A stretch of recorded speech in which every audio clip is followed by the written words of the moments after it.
Because of COVID, they're not able to read and write at the age that they were supposed to. They're not meeting their milestones. And the development is way behind. Because of the screens, too much of screen exam or IIT or this and that. And then we say that, please calm down. It's just early. No, that the teachers pretty much can't do anything. They don't have the power. So they take advantage of that. Right? Hello, Khushbu. How are you? Oh, I'm good. Thank you. What about you? I'm good as well. Thank you very much. Please कुछ अपने बारे में बताइए. I love your lovely, bubbly smile. So I think there is a lot we can get out of you. Thank you. First of all, I want to appreciate and take a moment to say that I'm really glad that this idea came and we connected on LinkedIn, and we both are very passionate educators. So we thought, let's start something like this. It's a first for you and me both. Yes. And I'm really glad that we're finally doing this. To start with a little bit of a journey.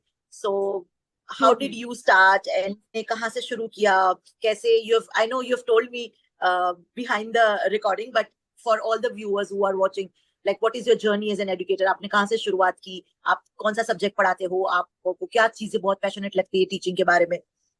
अच्छा, ऐसा है कि खुशबू, मेरा जो early years या आप कह ले कि मेरा चाइल्डहुड जो है, that is mostly from Nigeria, because my father was a civil engineer, and then because of his job we have traveled a lot. So in my early school years, from my primary school, we've been traveling to different countries. Sometimes I went to school, sometimes I was homeschooled by my mother, because when we went to Iraq, there was a war between Iran and Iraq. And it was not safe for the children to, go out. And the school nearby was, on the hit area. So we were at home, and it was very, very cold. So my mother homeschooled us for approximately 1.5 years. And then when we came back, then I joined back school here. So ऐसे ही मेरी जो schooling है, वो घर में भी और school में भी, pre-school में होती थी. फिर matriculation में, when I went for my grade 9 and 10, we went to Iran. This was the time when the war was although over, but the financial situation of both the countries and the US sanctions and everything was there. But although I was a student, my father had a project, he was working there. There were a lot of Pakistani families, and I was studying in the Pakistan Embassy School, where we had so many students from India. I had so many friends from India. Because most of the Muslim parents of Indian parents, they preferred to go school mein jaye. And they were Filipinos, they were African, there were a lot of people from all across the globe. So I had a very good, a healthy, good childhood where I had to explore so many countries and I met so many people. So I always admired being a privileged child, जिसको बहुत सारी exposure मिल गई बहुत जल्दी age में. When I came back to Pakistan, Pakistan had that typical mindset of, लड़का, लड़की और ये girls school and boys school, और हम वहाँ पे boys के साथ भी खेलते थे. हमारे लिए कोई इस किस्म की line नहीं थी. So yeah, that was my early schooling. Then I did my master's here, and then I did my master's in information technology. I did my graduation in psychology and mathematics, and I did my FSc in pre-engineering. So I had a quite variation of education for some reasons. Then I did my master's in information technology, and then I got married, and then I had a little baby for a few days. He was like 40, 50 days, and then I started my job as a preschool teacher in a very renowned school system here, Lahore Grammar School. You might have heard about it. So वहाँ से मैंने अपना career शुरू किया, and then all the way till now I've been doing my jobs in different capacities. I was basically a sciences and maths teachers, computer teachers, और मैंने preschool को भी पढ़ाया. Then I did my MPhil in 2015, where I did my master's in education leadership and management, because I thought कि अगर इस profession ने मुझे चुन लिया है तो मैं भी इसको चुन ही लूँ. So then now I am proceeding with my, alhamdulillah, my PhD, and my thesis is in the review process. So yeah, and I'm doing my PhD in teacher training, and especially my population was the early childhood trained teachers. What are their challenges? How they are coping with after training situations?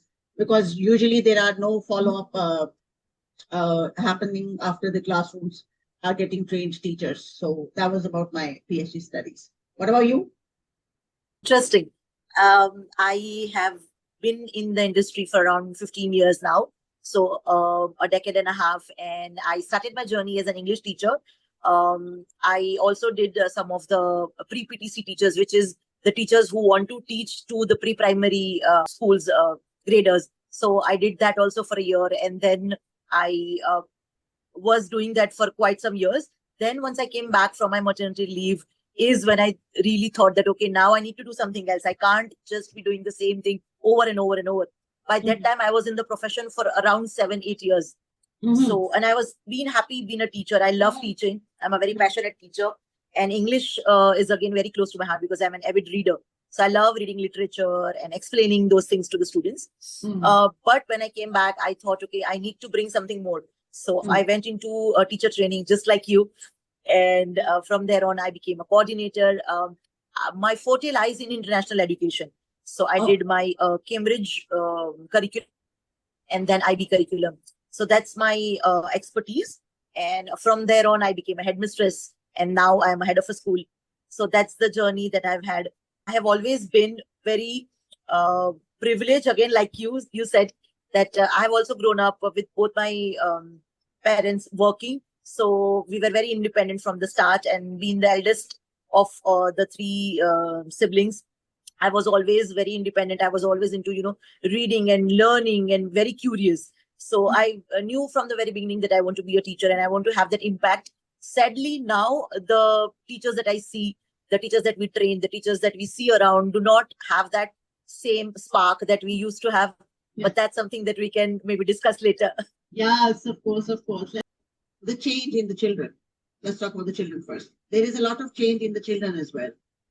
Is that a reason that the teachers have lost it? I mean, they don't want to be in this profession anymore. Could that be a reason? It could be one of the reasons. Yes, the kind of students, and especially after the non-corporal punishment that act has come in. I don't know if it is there for you, but Yes, we cannot yes, hit a child. Yes. Is it there for you? Yes. Okay. Yes. Please, and sweetheart, Yes. I feel like stabbing you, but I still love you so much. You can't express. True. Right. So I feel that even like as parents, some things need to be said in a very disciplinary manner. Everything cannot be, told or dealt with in the same gentle manner. But that has changed a lot. So how, when I was a student, I remember our teachers used to take a stick, and if they don't know the answer, even after so many days and so many tries, they would hit all the students, and that was okay. And that was one of the ways that they knew how to teach. But nowadays, I think that is one big change. And even the students now know that the teachers pretty much can't do anything. They don't have the power. So they take advantage of that, right? And nowadays, because of social media or the film or the culture, students have become very influenced by all these things. So we have like this right from grade 8, you have all the disciplinary issues like boys and girls, and like they would have things to talk about, and then disciplinary issues regarding alcohol, vape, all of these things are coming in, and I'm sure it is the same there as well, right? So because of all of these things, I think that is also one of the reasons why the teachers don't want to come in. But the major reason I feel is the culture. Like the pay scale is very low still after all these years. Like a starting pay salary is anywhere between 15 to 20, 25, 30, which is a very low paying. And in today's lifestyle and the kind of expenses that we bear, it doesn't really provide much. And the time people used to think that, okay, teaching, it's okay even if they give less salary, but you can come back home after 3 or 4 o'clock. But now you have so much work. After coming home also, you have this meeting and this paper to check and this parent to call. So I think all of these reasons are pertaining to the teachers not coming to the profession. What do you think? I totally agree on that. But with your answer, when we were going to school, there were not so many schools. Even the private schools were not too many, right? And these days there are schools in every other street. And most of the women from the same community are going there to teach. So they are the children of the same community, parents of the same community, teachers of the same community, but still we are unhappy with each other. This trio is, not getting along well. If the same mother is a teacher in the other school, her colleague or friend in the other school with her children, she's unhappy because of her. I think there are some reasons other than this as well, which are not being discussed or being highlighted. What I feel, my experience is that since education has become a business, to satisfy the customer, the managements are taking certain decisions because they will have to keep and retain the students. They are going far behind the line of discipline, to retain the student, to keep the parent happy. And the parent is also giving value to the amount of money they are spending in these schools, because they are not able to give them their children their time. They are spending their time working, making Time. money, and this is why this trio is unhappy with each other. And in the middle, if you put this management in the middle of this trio, they're like they're trying to keep all these three corners together, just to let the show run. But I think these problems, all these stakeholders, they need to sort out things and sort out these problems. Otherwise, no matter what the government says, whatever the curriculum is, whatever the policies are. I just recently went through your national curriculum. I saw that. I read the whole thing. I saw the new conceptual framework. I agree. Our conceptual framework was made back in 2007, and yours was upgraded in 2020. So there is a lot of difference. Although we are on the same level of the curriculum studies and all that, but still the social issues, the problems that we are facing from the behavior of the student, from the parent is unhappy with their own child, and they want the teacher to bring the best out of their child, which they have spoiled after so many years. So True, true. this is creating a frustrating environment, a certain level of burnout for the teachers. Everybody's unhappy. What to do? Yeah, and touching upon the point that you said, right, that when the parent is working, and which is a case in all the major metro cities, that both the parents are working, and the child is probably alone or with a nanny or with the grandparents, and they are not able to give the time needed to the child.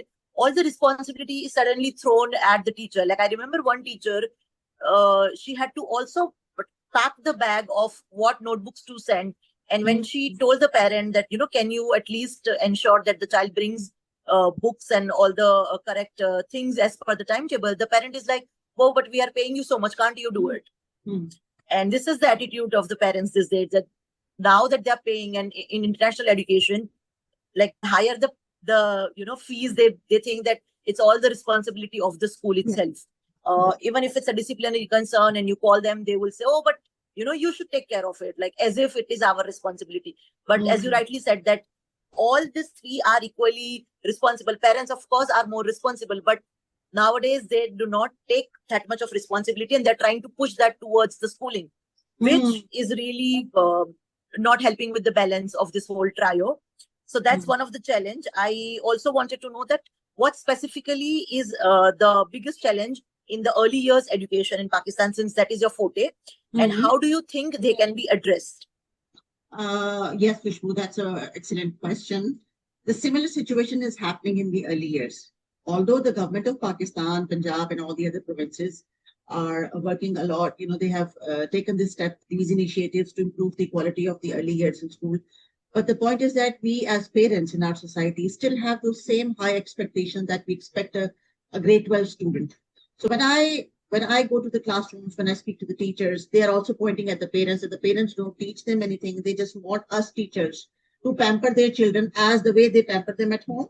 And when they misbehave, or when they need some sort of a discipline, they are not willing for us to take some precautionary steps to make the child understand or realize his or her mistake. So exactly the same situation here, that it's like parents want their children to be busy on the gadgets the whole time and do not disturb them.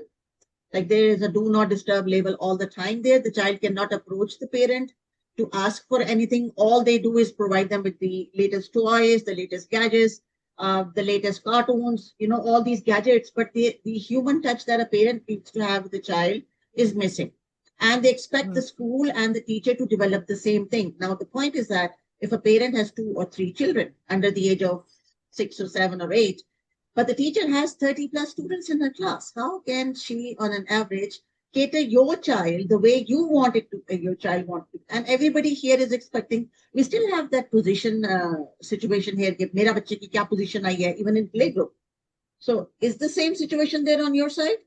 They are expecting positions. So this is ridiculous. Now I was just speaking to one of my cousins. She's also a preschool teacher, and she's here right now at our place. And I was asking her that I've been doing some recently some workshops, free of cost workshops with the teachers, and I'm asking them, what do you want me to talk about?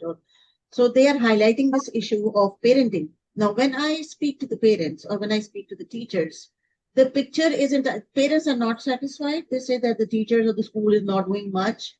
But the point is that they're not playing their part of the role.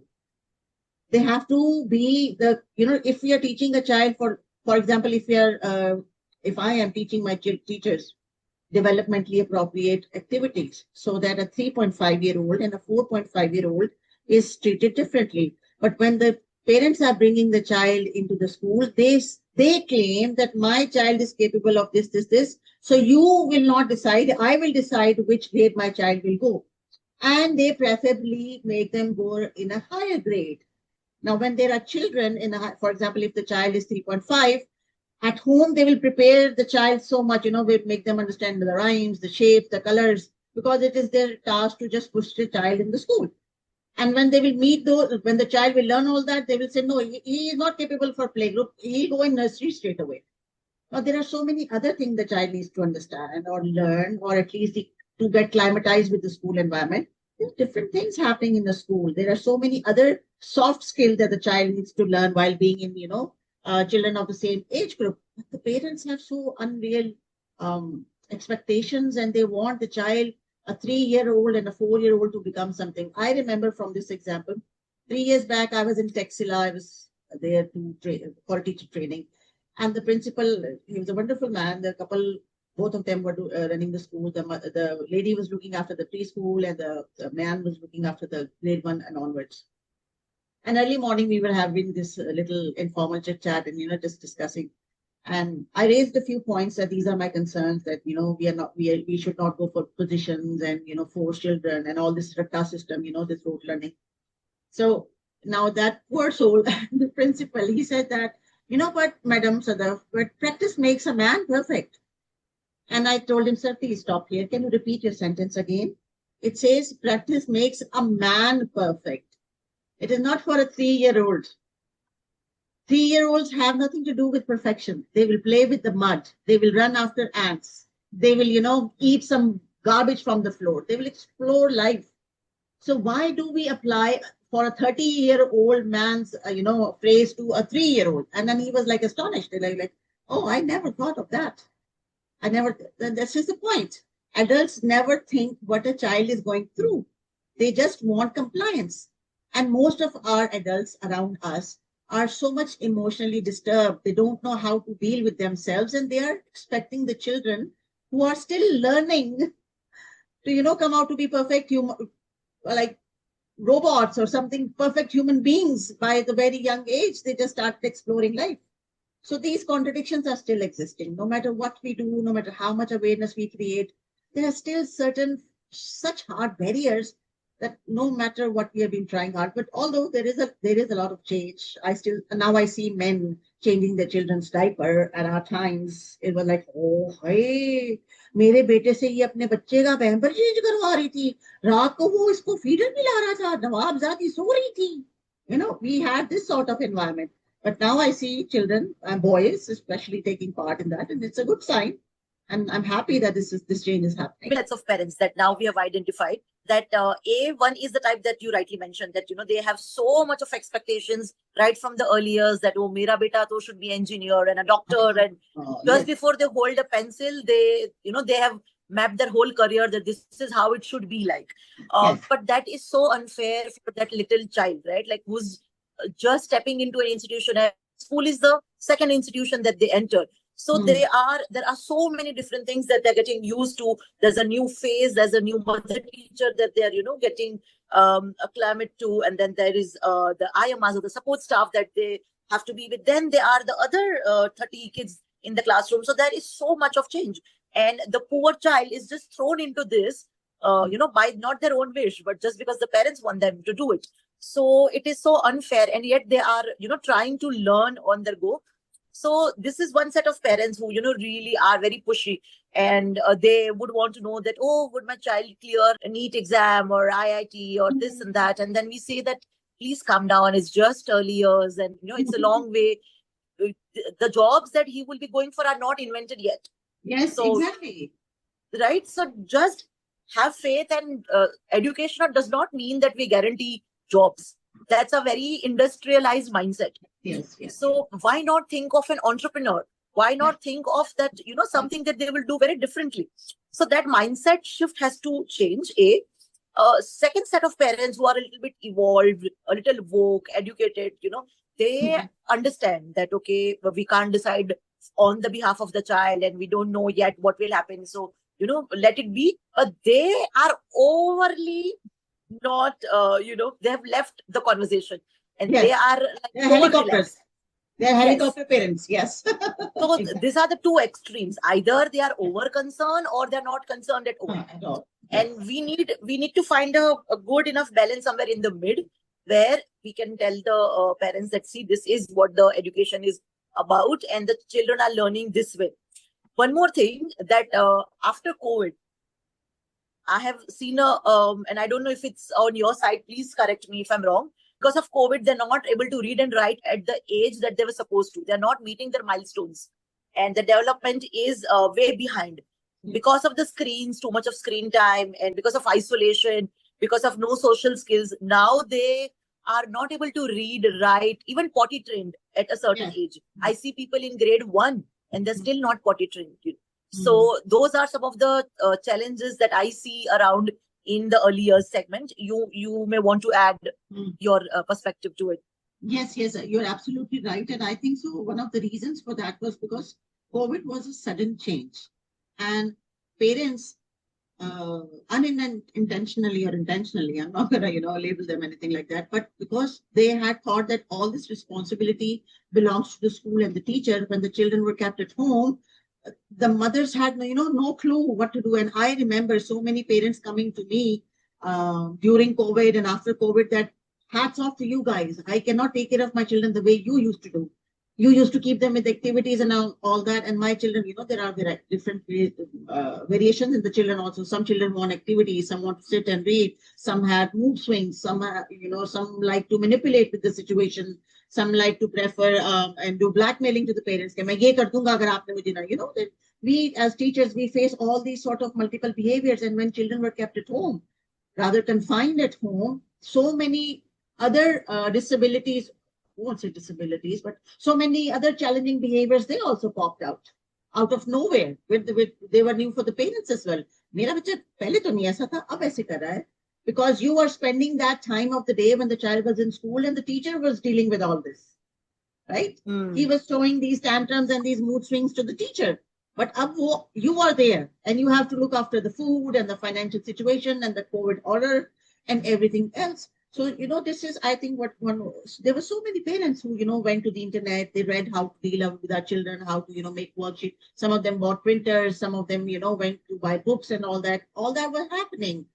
But the realization the people, got after COVID, that the importance of a teacher, people cannot replace, but parents cannot replace that value addition.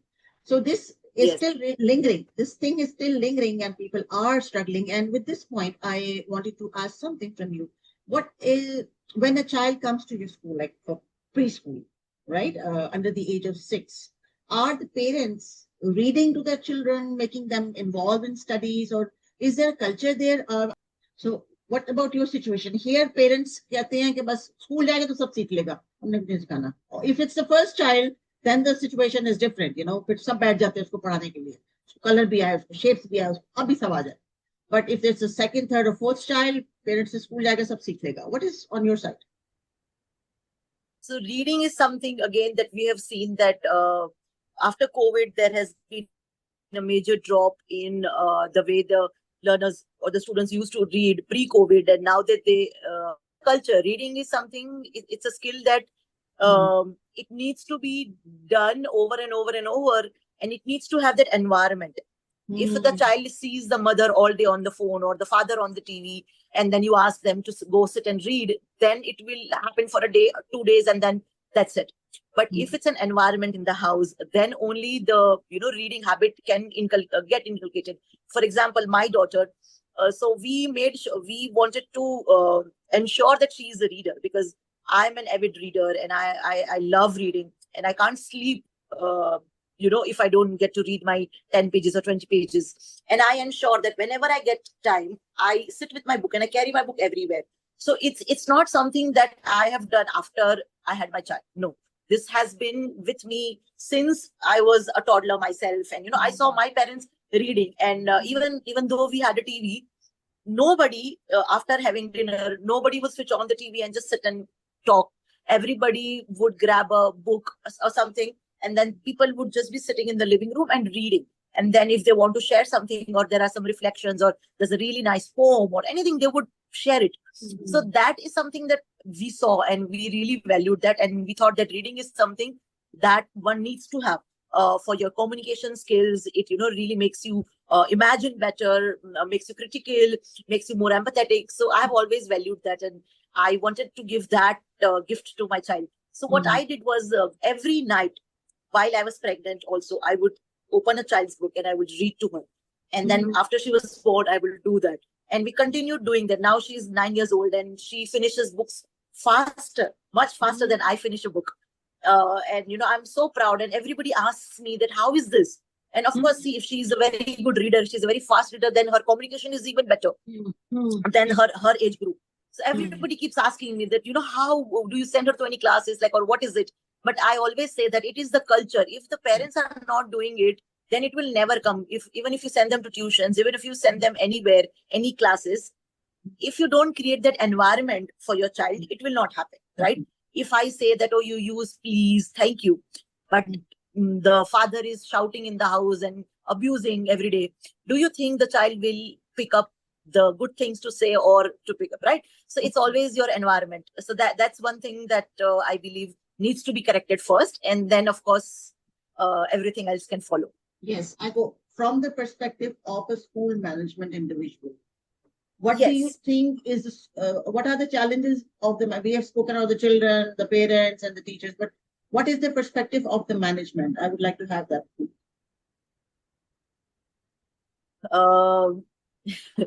This is a little tricky.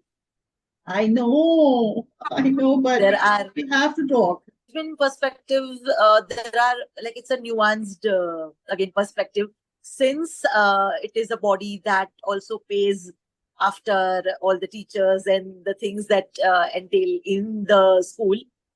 It's there are many things that ultimately they are the ones who are providers. So right from the recruitment, for example, let's just touch upon the idea of recruitment, right? So I'll talk about Cambridge because that's what I had, and that's so. From the head perspective, we would want qualitative teachers to teach international curriculum. You can't have the teachers who are teaching CBSE. They are set to teach in a very certain style, and they don't innovate much. But rather for international education, when the parents are paying a lot more, they would want teachers who are very hands-on and who teach through a lot of activities. So it's a very active learning rather than the passive kind of learning. So the management perspective would be that why to hire so many different teachers? Why can't we just utilize our CBSE teachers? Because the ratio is pretty much the same or much lesser, in fact. And to convince that no, we can't use those same set of teachers, and we need to have a different teacher. So right from the recruitment, then to the pay scale, because of course, if they are international teachers, they would charge way more than what a CBSE teacher would charge. So all of these aspects, I think, in just one segment of hiring and teachers coming in, and then the attrition rate, it all gets impacted because of the management also having their own pressures and expectations from the kind of teachers we bring in, right? So they have a larger say in how things go about into the whole administration of the school. For example, the kind of furniture that we bring in, right? See, when you're running two curriculums, you have to show parents that distinction, right? Like, you can't just provide the same amenities and then just call it a CBSE and a Cambridge. You need to show them that, see, here we just have one computer lab, and here we have, like, say, an air conditioned classroom or air conditioned lab or whatever the management is approved of. So that is one thing that people who are not from the educational background really struggle to understand, that, what is that difference and why do we need to really put so much money in? And especially for Cambridge, I believe a lot of teacher training is one area, and even technology wise, there are a lot of things that we need to have. For example, even our books. So Cambridge has the English that we have, the language English, is a first language. It's not a second language, which means it is very rich. And even in primary, the kind of English that they use, the texts that we have comes from, authors of all Western backgrounds. And it is very high in vocabulary and the phrases used, idioms used. So that is very different from what the library books that we have for CBSE. So you need to have a lot many different books in your library itself. In your classroom, in your smart boards, you need to have so many different things for them to have access to the data. They need to be trained in Jolly Phonics, which is a very expensive program. So again, the costing just keeps adding up, right? So that's just one area that to convince the management that we need to, like, if we are offering something very international, then we need to maintain the standard of international.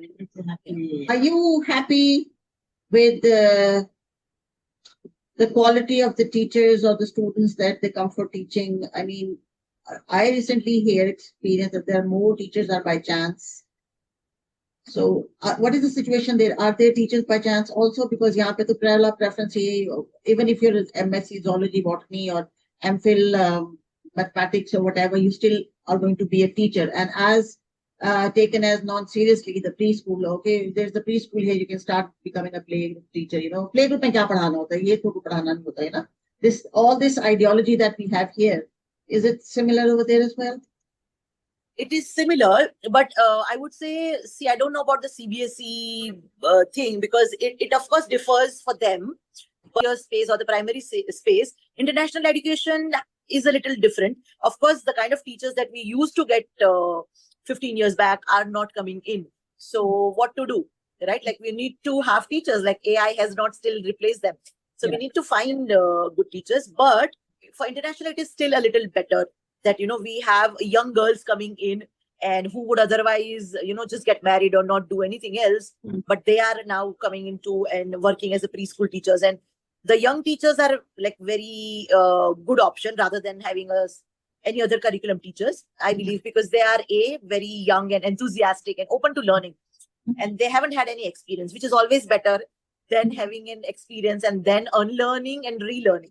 Big difference in your public schools and private schools. Absolutely. Public schools, though, you saw that video that I posted, right? Yeah. Yes. हमारे भी यही situation है. What about the do you have issues like overcrowded classrooms and multi-grade teaching and lack of teachers in public schools as well? Lack of teachers, yes. Overcrowded, I don't think so. A lot of public schools are closing down because nobody is willing to send. And those who are sending are not sending it consistently. They're just sending in maybe for the midday meal or so. A lot of issues regarding the socio-economic aspects of it. That is one big challenge that the government is facing. And when I was reading the report that the UNESCO, by the end of academic year, they put out a record of how the school's private sector is doing and the public sector is doing. There's a huge gap, and it needs to be mitigated, and there needs to be stronger policy, not just beti badhao beti bachao, ya free education, ya midday meal. Ye sab are, I think, not working. So one big change in policy that I feel, from my humble opinion, is that monitoring and execution is one area that we keep failing and miserably keep failing. Yes. So if we strengthen that area, that once you implement a policy, for example, NEP, there is a policy that you do not take children who are below 2.5 years of age for schooling. Right? That was a very big change that they brought out in NEP, that we will, the year of schooling should be this, and for grade 1, they should be 5.5 or 6. But a lot of private schools still take them. And then they will make them repeat. Yeah. And parents are also okay with that. So because there is no consequence and there is no checking and monitoring. So the audit needs to be really in place. And similarly for everything. So academically speaking, any policy or change that the government is bringing, if it is not followed up thoroughly, then there is no change to be expected. One thing that the policymakers can do. In Pakistan, the situation is very much similar. The private sector, the good schools, the elite schools, they have established because of two reasons. One, is that they're continuously providing quality teacher training. Second, that they have a very strong monitoring and evaluation system. There are departments, they're like, teams, they go look after schools, they go and they check and balance, they meet the parents and everything. But the same issue is with the public sector that when I met teachers after their training, although they had training from UNICEF and World Bank and all these big NGOs, but when I went there, they said that the training happened 4 years back. They provided us, they spent a good lot, like they spent 10 lakh rupees on our campus. They upgraded the classroom and there were toys and everything. And because of that, the school management, it did a lot of marketing. And instead of having 40 children, now we have 140 children sitting in the same classroom. We had to take all those tables outside because the government says that no child will go back. And there are lack of government schools there because if the nearest school is like 5 or 6 kilometers and children have to come either on cycles or on donkeys or, they're commuting to the school through the bus, there is no other school available. And these student-centered, activity-based, colorful classrooms was quite an attraction for them. So now what is happening is this thing has not been maintained well. There are only certain schools that they have, kept them to represent it to the social media and to the government institutions. But the schools which are in a remote area or they're a little bit far away, they've dumped everything outside. There is no space for the children to sit, and they are back on the traditional way because the material has been finished 4 years back. And next time, whenever there will be a new project or there will be a new wiring, and there is one teacher, we also have a lot of shortage of teachers, especially in KP and in the central Punjab. And the point is that there is one primary teacher who was teaching 1 to 5, and now he or she also got the training for ECE. So the ECE classroom is also his or her problem, along with all the other grades he or she was teaching. Some teachers are MPhil, some teachers are PhD, some are just in the public sector just for the sake of pension and all that, a pakki naukri wala concept. And then the moment they get a chance to go to grade 8 or grade 10, when there's a vacancy, they just, without even giving a second thought, they just leave. So everything, just because of lack of monitoring and evaluation, and there's no level of commitment in this on the senior management, or you can say on the government management, that they won't let. Why would you train a teacher, spend so much money, and then let him or her leave, or give him multiple classes to teach science to grade 4, English to grade 2, and then also a full day preschool? Doesn't make sense at all. What doesn't make sense at all? And it's all. And my basic point is that which I, in my study, I also, there are certain things when we are doing and we are going into the market and we are, practicing. There are so many things that we just say because of our experience. But now I have the data to back my argument that when I evaluated the training, when I went and meet the teachers, I spoke to them and I took the quantitative data. My data says that the teachers who had FSC or BA, the very basic education, they were more happier and satisfied with the training. Why? Because it was appropriate for their mental level or, their understanding level. But the teachers who were MPhil or PhD and teaching preschool, they were unsatisfied. They were, nagging about it. They were not happy. They were always pointing out, government ne ye karna tha, government ne wo karna tha, ye kya hai? Okay, their mental level is completely different. Now, so 89% of my teachers who were BA and FA category, and most of them were like senior, they've been there teaching for a long time. They enjoyed it and they said that this is perfect for us.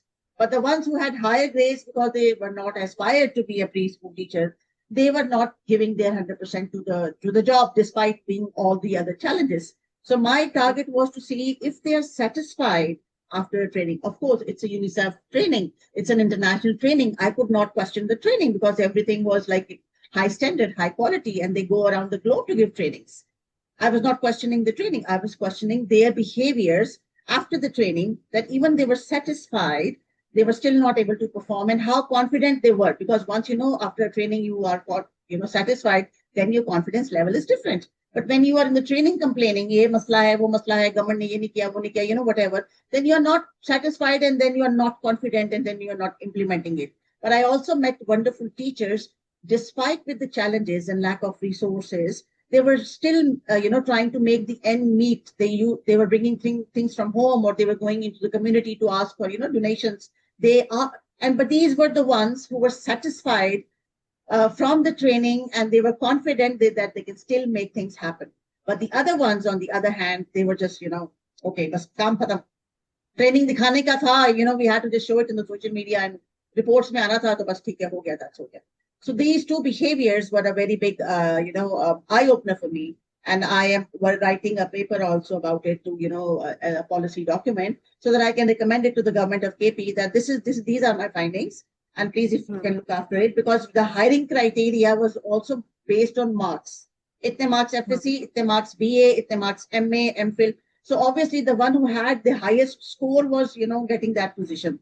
So scoring for this level, preschool, is not recommended at all, and it is supported by the data. Or the teachers are also, not agreed that if I am a PhD, why would I teach a 3 or 4 year old? This attitude and behavior problem is there. This is my take on the policy matter, that qualification matters a lot. I personally believe FSC, FA, young teachers, just like rightly you mentioned that you have young teachers, they have energy, they're open to learning. So teachers who have FSC or they have just hardly finished their BA, they're open to learning. Give them this opportunity. They will have fun with it. They will, find ways to get it done rather than having people who are in their late 40s and early 50s and, they're already looking forward to their retirement. Ke bas theek hai, retire ho jayenge, then things will be done. That is not going to work and that is not going to change. Do you also have reservations while recruitment for a certain socio-economic background?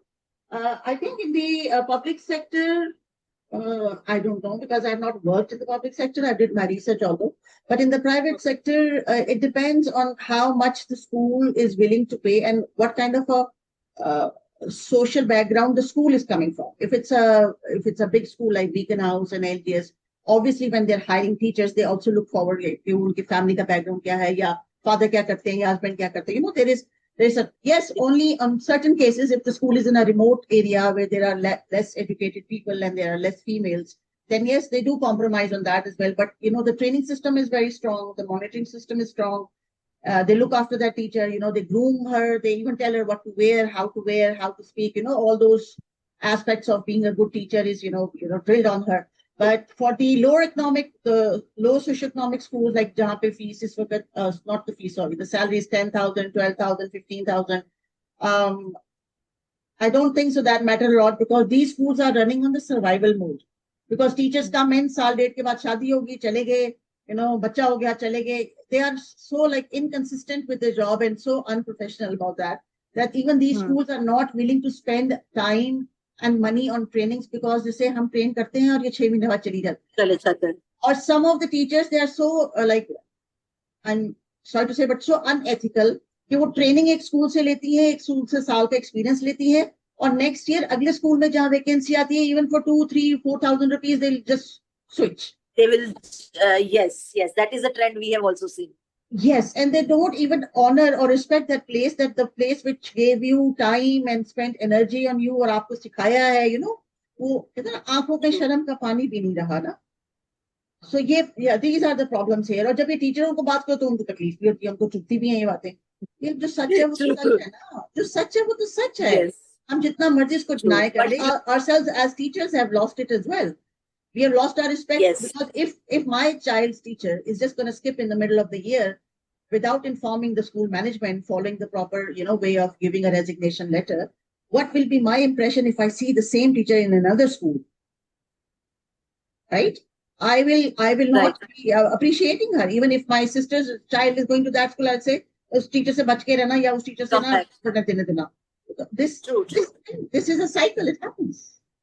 It happens. But I also have another perspective to this. I agree that beach mein to you can't leave. Like you need to complete the academic year, and then if you feel like chalo, it's not theek hai, then you inform and leave. Because but beach mein I feel it's unfair for the students, and that is something that even I really don't appreciate. But otherwise, if because a lot of schools, private sector here is very toxic. The culture is really bad. Okay. Yes. The principal is constantly shouting. The coordinator is, under pressure. There are targets to be met. So the teachers become so frustrated. And I have seen this on the other side, right? So now just because I am on this side, I cannot tell my teachers that, no. I'm an empathetic leader. And I tell them that, see, I understand that, this is the problem and the toxicity is too much. However, I will always recommend that you complete a year, you leave on good terms, Yeah, of and course, of course. as That is much the as professional possible. way. That's the Yeah, as professional much way as to do. possible you leave. Yeah, Mm. and if you feel like ab nahi ho raha hai for whatever reason, for personal reasons, ye Mm. wo, then of course then there's no other option. Then you have to leave. True, that is true. But even people with this sort of professional attitude are becoming less every year. The Yeah, more yeah, yeah. the more you get into these teachers, and the management is not trusting the teachers, the teachers are not trusting the management, because if something like this happens, some teacher leaves all of a sudden, or maybe leaves within a week or something, the other teachers who are there, they have to cover up for them and do their work, and it becomes a problem for them. So empathy is nowhere to be found in this profession, like the way it should be. मतलब कौन से teachers थे, कौन है जो अभी रात को उठ के रोते कि मेरा फलां बच्चा पास हो जाए, मियां वो इतनी मेहनत की? Nobody. No, there are Nobody. True. there are no teachers like this. I haven't met them. Yes, there are teachers who are concerned about their students, but only till they are in the school. After that, Yeah. they are not bothered. They don't talk Yeah. about it. Even if they have to make fun of their students, they will make fun. But I remember when I was teaching mathematics in the International School of Shortcut, I was there for 10 years. I used to tell my parents and my students, if I am teaching you maths, you should not have a maths tutor. If you want to stay after school, if it is official, for example, sometimes they're remedial classes, fine. Yes. But if there are topics or things that you do not understand, or you want extra practice, or you were not able to come to school due to illness or anything, I am here in school after the school hours for 1 hour. You can come to me anytime. I should not get this complaint from your parent that I'm looking for a tutor because Ms. Sadaf is not able to make my child understand maths. I used to take it as a, क्या कहते उसको, बड़ा मैं offensive हो जाती थी कि मेरे बच्चे ट्यूशन ना जाए, no matter what. तो ये कि I used to put a lot of effort just to make sure that, I am happy with them and they are happy with me. And बच्चों का behavior is reciprocal. When you give them Yes. that positive energy, they do reply back or multiply it then for you, right? Even boys or girls, Yes. the matter with the gender. So there are Yes. still teachers who are this much committed to their profession, but the ratio is declining every year, and that Declining every week. True, true, true. I agree with that also. Okay, so to conclude, now that we've reached a point where we have discussed the parents, the teachers scenario, the policymakers, so what is that one piece of advice that you would want to give to either parents, teachers, educators, or policymakers, either for early years education in Pakistan or even general education? And what are some of the advices that you think that can truly bring a change? Thank you for this question. Yes, it's a very much needed question by the end of this talk. My 2 cents for this would be that these children are not your children or my children. These are the children for the next generation, right? We are going to leave eventually one day. They are going here to stay here. They're going to build this place, and we need to make sure that when we leave, it's a better place for them, the way it was for us. So all this compartment of being a parent or being a teacher, we need to find ways, we need to find mutual platforms there where a mother, a school principal, a tutor, even I bring tutors in as well, because tutors have also in Pakistan is a big problem. They have their own set of problems. So I want all those adults who are looking after these children, either their early year, primary year, middle school, we need to break these barriers and let these children feel safe. Our children are not emotionally safe. They feel in a different way with the parent, they feel in a different way with the teacher, with the principal. Just because we are not able to make a one unit feeling for them, that if my mom is asking me not to do this, or if my teacher is saying not to do this, my mom will say, she will second her and she will say, I remember जब घर में एक बड़ा डांटता था तो बाकी सब चुप कर जाते थे कि because this is the good for the child, and everybody would say आपने गलत किया. But now when the teacher is scolding or saying something to the child not to do it, the mother will say, तुम कौन होती हो मुझे कहने वाली, मेरे बच्चे को कहने वाली, right? And then the management, obviously, she will come with the complaint to the principal, and the principal has to retain her student. She will have to make her parents satisfied. She'll say to the teacher, "Bhai, isko tumne kuch nahi kehna, pyar se kehna." Now the child is learning how to exploit and manipulate these situations. It's the adults who need to be, on the one page. बच्चे तो सीख जाते हैं, बहुत कुछ सीख जाते हैं. We need to find ways to, break these barriers between us, these distances between us. We need to come closer. no matter if the child's health, safety, studies, whatever the aspect of the child is, your child should be as important to me as my child is to me. Then it is the Right. only way that we can bring everybody together, because the future, nobody has seen the future. And we can foresee that the future of these Gen Alpha, Beta, and no matter whatever the next nasal is going to be, it's going to be completely different. And these children are going to point, Meri maa wahan kone pe thi, meri teacher us kone pe thi, my school management us kone pe tha, you know, we adults are not on the same page. And that is what my experience is the cause of the problem in the society, especially when it comes to bringing up the children. So we all need to come to a consensus and find Yes. solutions that actually work, right? Yes. And keeping the child at the center, just Yes. like how it should be. Exactly. The child should feel safe and feel that my mother is going to stop me from something. My teacher is going to, and if my teacher is saying stop on the red signal, she herself is going to stop at the red signal. Right? If my teacher is saying not to throw a wrapper on the floor, throw it in the bin, then my mother should also throw it in the bin and ask me to do the same. And if a man on the street watches me throwing a wrapper on the floor or on the road, he should say, no, beta, pick it up and go and throw it in the bin. Because if every adult is saying the same thing, no matter what, the child will follow it. And it will become the part of his or her personality that I have to be the same sort of adult who cares for every child. Right? Yes. That is my take on this issue so far. Very nice thought. And I hope that the change really comes in both our countries. And Inshallah. Because it is very pertinent, inshallah. We have Inshallah. hope. Yes. And yes.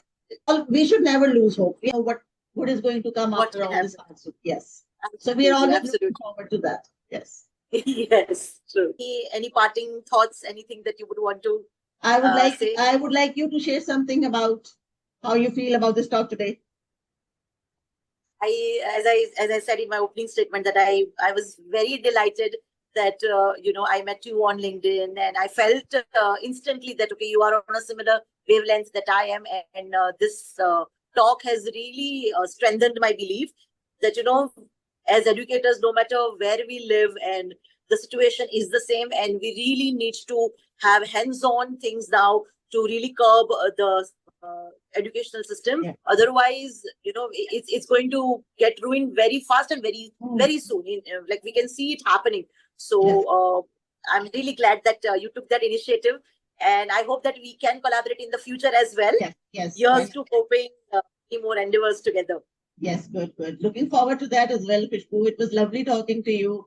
I love your smile. You're such a happy soul. Wish you all the good luck and health and blessings to you and your family. And please stay in touch. And looking forward to meet you as well. Kabhi mauka mile to India bhi zarur aaungi. I would love